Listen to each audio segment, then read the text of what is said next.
Okay, welcome back to another episode of Knicks Morning Coffee. Today, I think today everybody know what the hot topic is today, and that is the Knicks. Talk of the Knicks opening themselves up to taking on a bad contract, and that kind of goes against everything that we've been talking about for the past month, because it was all about rebuilding and then maybe getting in a player or two that can help the young guys grow. But we're hearing from guys like from SNY, Ian Bagley, and they're the ones putting it out there and saying that other teams have made, inquiries about taking on a bad contract. But, to me, I say why would they do that now? Because we got a history of taking bad contracts anyway. So now, why are we making it easy for people to do that? Tim Hardaway Jr. with $81 million to shoot air balls. Oh yeah, that's $71 million. I mean, I don't know what they was trying to do. They couldn't get something for that money. I mean, I like Hardaway, but come on now. I ain't like him that much. But it just begs the question of why are we doing that? So this is what I was thinking about yesterday. So now I have a couple of theories, and then you tell me too what you think of those. And some of them might be far-fetched, but one theory is putting it out there now is letting players know that you're willing to spend money, because we know most teams, with the way the salary cap is, they don't have that much money to spend, and then they don't even know what it's going to be, next year. So just putting it out there, maybe putting it in players' ears without tampering, that what, if we can get you, and maybe you or a buddy or something, we could try to do that. So now the league can't say you're targeting individual players, but you're just putting it out there in the universe for everybody to know, okay, the Knicks got money. I might not want to wait a year or two to get paid if I can get paid now.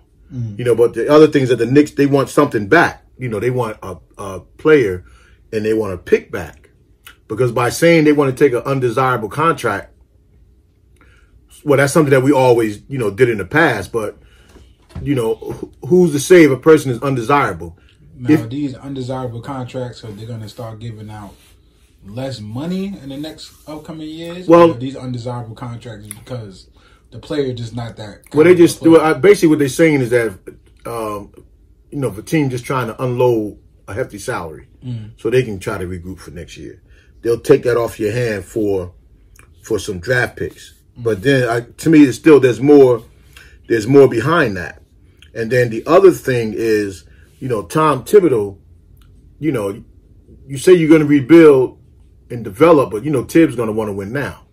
So if he was going to rebuild, develop, there's a lot of ways they could have went in terms of coaches, if that was the reason. So, Thibodeau probably like, look, we got to get somebody in here. And still, we don't know. What was the contingency plan if Tibbs was our coach? Remember, there was a list of coaches. Yeah. And they had a plan for each coach. What was his plan? Was it, all right, we're going to just scrap and start all over a new regime, or are we going to rebuild from here? And Tibbs knew that already. So that's what we don't know. I mean, you're getting a job, so you're not going to turn down the job. And then you take the job and then you use your influence to sway management, to the right or to the left. But I'm just looking at, and we remember a few weeks ago we was talking about you brought in Tibbs, and you really didn't let him pick his guys, but he just endorsed it, the ones that you put in front of him. So, and you put a lot of, other than Woodson and maybe one other guy, you put a lot of developmental coaches in front of him. So, what is he going to say? I don't want him, and you take him anyway? So, yeah, but he wants to win. So that was just another theory of them going after players with hefty contracts. And then you get the other one I was thinking about is it could also be a way for the Knicks to get a star player by default. Because you get a lot of players, they say, I don't want to go to New York, and then they don't want to be the only one to go to New York. But then you'll get a team that might say, you know what, we're going to try to rebuild, and reboot, and then we'll ship this star out of here. So that might be a way to get a star player who probably wouldn't ordinarily come here. And you might only have him for a year or two, depending on his contract. It could be a sneaky way of getting one, because you put it out there. So now teams know they may have a star player they don't want. but they stuck with. Now they kind of know what the Knicks putting that out there. We ain't really stuck with them if we present the right deal to the Knicks. And I can't say that we always been known to bite because everybody's new except one person in our management. And then the last one theory that I was thinking about was, and we're going to discuss this one more in detail, Leon Rose and Worldwide West, is it a way for them, because they got so many ties to players, between the CAA where Rose came from and then the Kentucky players, who most of them were steered there by West. So is it a way for them to like also put that out there so to let those players know, you know, we coming after y'all. And then I seen something yesterday on one of the news feeds that the NBA now, because other general managers are concerned about that, of them stealing players that they've had, that they're going to be looking into that, you know, in the next few weeks to see what, because I think the draft is November 18th, and then I think maybe even a week later is free agency. So that's going to be a quick turnaround. So whatever you don't get in draft, then you got to look for in free agency. But the league is going to be watching them. So then I was saying that we're going to look at and dive into who these players are that came from CAA management. Well, a lot of them are still there, but Rose is gone. And then who went to Kentucky that also had ties to CAA and Worldwide West. So if you look at the paper you got, right, we're gonna go over the names of the clients from CAA, just a few of them anyway. And then Zion Williamson, okay, we won't even mention him because that's just a no-brainer. Okay, now Chris Paul. Is Chris Paul somebody that, because he has ties to them, to both of them, that's somebody they're going to try to sneak in and steal and take on that contract? Because now by putting it out there too, you're taking on a bad contract and you're almost telling Knicks Nation, you know, making us buy into it. And that's where the rumors sound like they're almost true, because we didn't hear nothing from Melo, but is that rumor true that Melo gonna come back if Chris Paul comes? So that rumor seems like it's the closest one. Yeah, but only thing about that too that I don't, the cocky, and I like, you know how much I love Melo, but the cockiness of that is, you know, Melo, you right now you're in Portland, you was blackballed. Don't say nothing. Like I know, but that theory has been put out there, and those questions have been presented to Melo. If the Knicks gonna bring you back, if that's the case, and they do get some of these older players and they can get you on the cheat, then they get you on the cheat. But don't make it seem like you have options. Like stay so humble, you know, because if Portland lets you go, then who knows, you might be done in the league again. So just you keep your options open, but just, you know, out of your mouth, stay humble. Now, in saying that, I'm past the point. I don't want nobody uncles playing on the Knicks right now. Chris Paul and Melo is like, y'all young boys don't know nothing about this. That's basically what you put on the Knicks. we don't need that. And Melo's already put it out there that he wants to be on every team he's on. He wants a role. I don't care how much weight Melo lose. He still ain't gonna be 23 again. Yeah, but he still played better than some of them guys. But where would you put him? All right, then look at Paul George. No. CAA ties.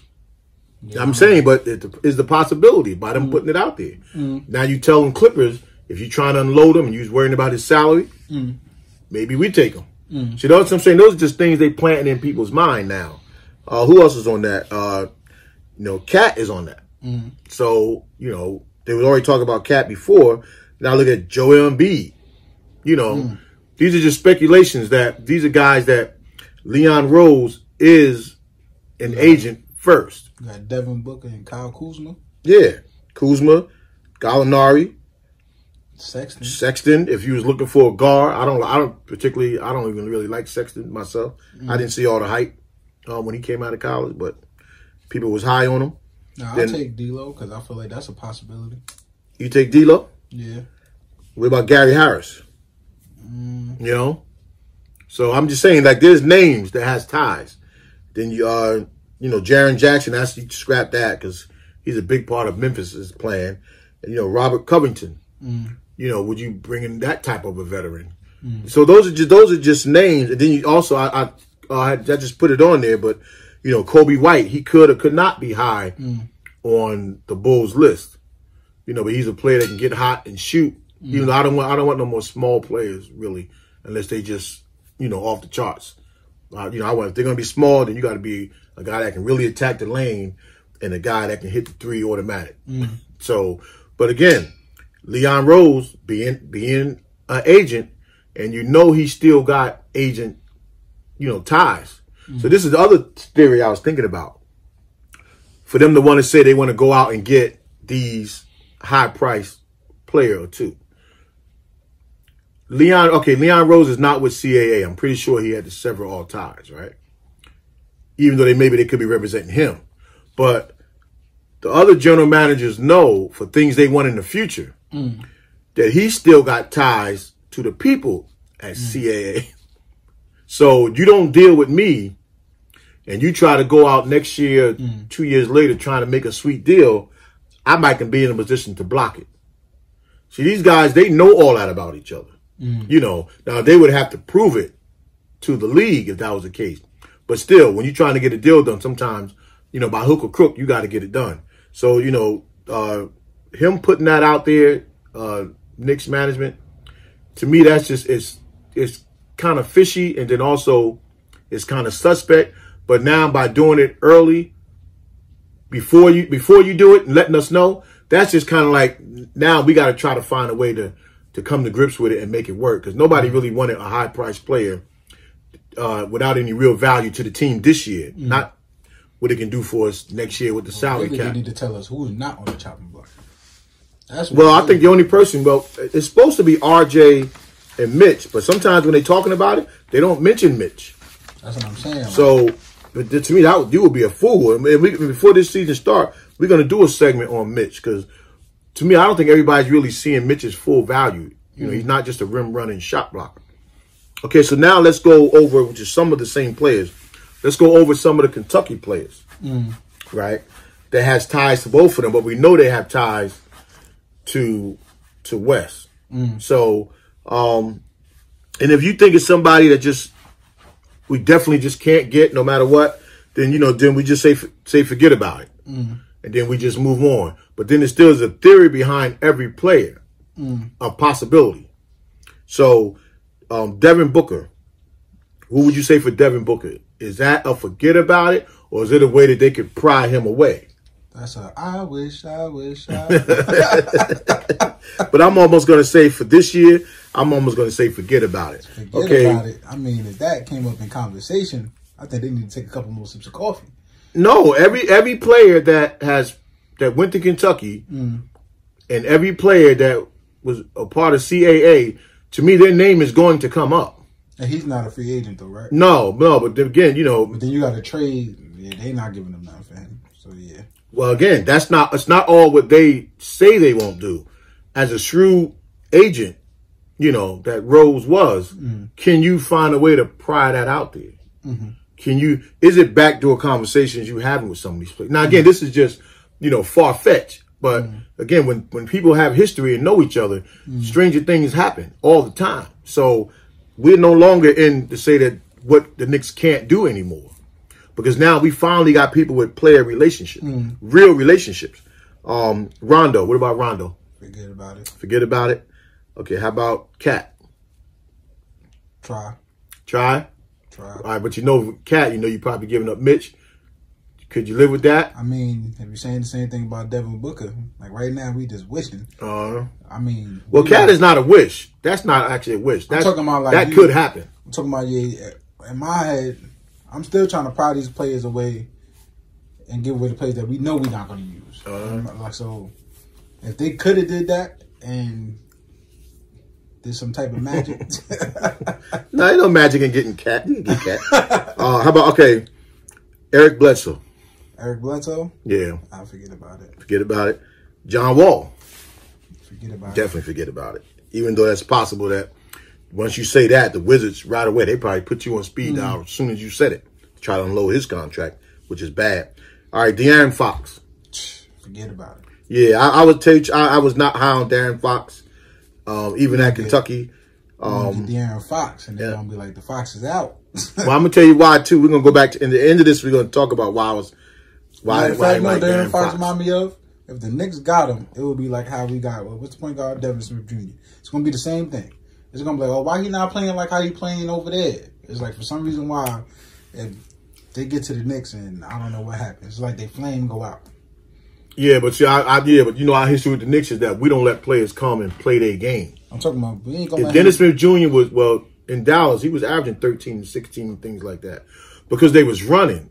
See, the key to me is running. All these players, all these guards in the past couple of years that have succeeded because they was on the team that gave them the ball, and then they can do what they want to do with it and push it at their pace. You know, so if you go out to the park and you got the ball 80% of the time, bringing it up and you're pushing it, now you can be creative. See, with Knicks, we never gave nobody that, especially the guards. So we don't even know. If you gave Dennis Smith Jr. the green light and the confidence to go out there and push, yeah, he would be a way better player.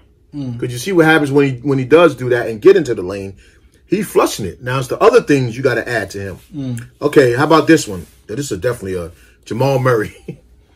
yeah, we ain't even going to try to dream. Dang, that's a pipe dream right there. All right, Willie Cauley-Stein. Get him. Yeah, we could use a backup center. Nerlens Noel. Nerlens Noel. Get him. I take. Okay, bam. Forget about it. All right. And I shouldn't even put that one on there. Hamidou Diallo. Out of OKC. What do you think? I don't know. They're not letting them go because remember, they also, some of these guys, they had Chris Paul there to help them develop, which he did. Tyler Hero. Yeah. Forget about it, right? Pat Riley will shoot you first. Shea Gilgeous-Alexander. See, now I was looking. That's a forget about it because listen, he's their future. That was the reason why he was the main reason why Paul was there to develop him. So they willing to let Paul go, not just for salary, because they probably feel now he's ready to grow. So that's definitely a forget about it. They're not prying to him. Now here's a name that definitely have ties to West. Michael Kidd-Gilchrist. Now he's a Jersey guy, out of Camden, New Jersey, down there where West came from. So he's a defender, elite defender, but he just really don't score. But in the open court, he probably could score. So that's somebody we think about. Now I put this one last on purpose, and I'm gonna tell you why I don't like Fox. And a lot of people probably ain't even thinking about this name. Well, half the people ain't thinking about this name. But Isaiah Briscoe, right? So most people know him from Kentucky. We seen him in high school. And we know that this guy could run a team blindfolded, given a real team to run. And he's a point guard. And now, I think, who was it? I forgot who the guard was when he first got to Kentucky. Who Calipari said, okay, I'll keep him there. And then they got Fox. And because you can move Briscoe around, he didn't get his just due of running a team. Now, he's a guy that could make your wings way better than what they are. His problem is the outside shot. But really, there's so much to his game that people haven't even seen. And he wasn't just like a good high school player. He could do that anyway.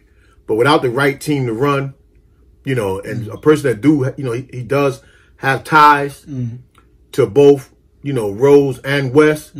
And of course, so many guards, we need guards that can shoot. But that's somebody too could be looked at. If nothing else comes off the scrap, sheet, you can look at a guy like that. But this is what I'm saying. All them players that we want to get away, his contract not going to be big. You ain't got to pry him away from nobody. You ain't got to. Yeah, but where you going to put him? And then I don't even want him. If the Knicks are not going to run, like one of the comments from, my man Demetrius Means was that the thing with LaMelo Ball. And the only reason why I would be for Ball if it was decided that the ball's in his hand and we're going to run. If we're not going to run, I don't want them kind of guys. Because, in the open court is why, guys like John Morant and all them guys, even Donovan Mitchell, because they got the green light and the ball, that's why they were able to be so successful early in their rookie years. You take that away from them and put too much structure on them, they're gonna be lost too. So there was no growing pains for them guys because you just give the ball and go the way you want to go. You know, and now we don't give our guards that kind of success. You know, who was the guard? He played on Dallas this year with. Remember when we had Tim Hardaway Jr. Trey Burke. Yeah. Now imagine if we had Trey Burke and we gave him the green light. Yeah. Because he can drive, shoot, penetrate, and dish. But we didn't really get the green light to do the things that he could do. But the games that he got that in those short stints, look at the kind of kind of numbers that he put up. Also, is a consistency because you notice when we get the good guards that can run out, Jason Kidd, Baron Davis, right? When we got them for their brief time period, they ran. So if those, I ain't gonna call them old, but if them guys can run, why can't these young guys, like, what's wrong with their consistency that they can't run these teams? So, well, it's green light. It's green light and confidence on the coaching staff to put the ball in your hand. Because if you remember, it got to be somebody that these players are going to listen to. So that's all I'm thinking about. Like, yeah, but you can't use Kidd and Davis in that scenario because really Kidd at the 2 guard for us. As soon as he got it, he advanced it. Yeah, yeah. So that wasn't even really him pushing it. More of him. As soon as I get it, the ball's down the court. Furthest man down the court, the ball's coming to you. Yeah, but so now you go make a play. That forced everybody to run because now they want that ball when it's open. Yeah, they get out in the open court. They already know what to do. Yeah, yeah. So what I'm saying is, the guards we have now, they're not demanding that kind of respect to even be the guy. We got Randall taking all the shots. So again, I'm saying the coaches got to give you that. All those mistakes that Randall made early in the season, the coach was allowing him to make those mistakes. Then again, we had D Rose and he wasn't running the team either. So no, D Rose, his game really is all for self. But he got his, but it didn't benefit us. Into nothing. Yeah, yeah. So anyway, before we even do that, now let me ask you about this. There was on the Bleacher Report, Jonathan Wesserman. Now let me just say this thing that he had reported that the Knicks, I don't know if it's the Knicks or Boston that initiated it, that the Knicks would trade the number 8th pick to Boston for the 14th pick and their 26th pick. Now mind you, we already got the 28th. Well, we got the 27th, and we got the 38th. So they would trade our 8th. No, we would give them our 8th for their 14th and 26th, and we already got the 27th and the 38th. Now, if they was trying to go young, would you do that? Would I do that? I mean, with the kind of pieces, it's not a top-heavy draft, but it's a draft for a lot of pieces. So, I mean, I'm telling you now, I wouldn't do it. But that's one to look at. Because I'm not gonna lie, I'm stuck on Kira Lewis right now. Yeah, and his momentum is building. And then listening to all the rumors, I don't even know where the Knicks is even trying to look. It's not even like they picking a guard. It's not like they're picking a big man. It's not like they're picking a power forward. It's not like they're picking like. No, I got my idea. They look like they're looking for the best possible person. My idea is this, based on a lot of the intel. If you just pile it all up, and again, don't kill me. I could be wrong. This is just mine. These are the 3 I think that's gonna. One of these 3 is landing to us, based on the stuff they was talking about. And Kara Lewis is 1. Vessel is 2, and Okora is 3. One of those 3, because those seems to be now Halliburton kind of iffy because his name always pops up, but it pops up different. But I think one of them 3 guys, when we had that conversation the day after the draft, how we do it, I guarantee we're going to probably have one of them 3 guys. I know one thing. Providing they don't give it away. I know one thing. It seems like whoever get drafted is playing right away. So, well, 8th, yeah, I mean 8th, yeah, but they don't have to start. Nah, looking at how they moving right now. Look, they're not really talking about. Yeah, but now they're talking about taking on a bad contract. So that's going to be your player, probably. But I still don't know if that's the media or that's actually the Knicks. If the Knicks just had a meeting, well, they saying talking about who they want to draft, so they not. Yeah, I know, but they saying that the Knicks draft prospects put it out. The other, they saying that the other teams are saying the Knicks put it out there. Again, we're not hearing much from out of the Knicks' mouth. Yeah, so on social media, they showing all the free agents that they possibly can go get. So what So what a bad contract don't have to be a free agent. What's a bad contract to me? Well, yeah, this means somebody with a lot of money. Knicks is already bad. We already look like the Flint Tropicals. From what's his name? Yeah. So what contract is bad at this point? Anything past 2 years, to me. Jordan? Any high salary past 2 years. Any high salary past 2 years is bad. We don't need. Yeah. Yeah, that's why, even to throw it out there like that, I know. That's stigma. Who wants that over their head? But, we got to shout out Legion of Knicks podcast. They show us a lot of love. Mm-hmm. He has a terrific show. Y'all check that out. Most of the time, he's up there with, Mims, I think his name is, from Nothing But Knicks, who also has an excellent show. So, we also want to show love to the people that show love to us.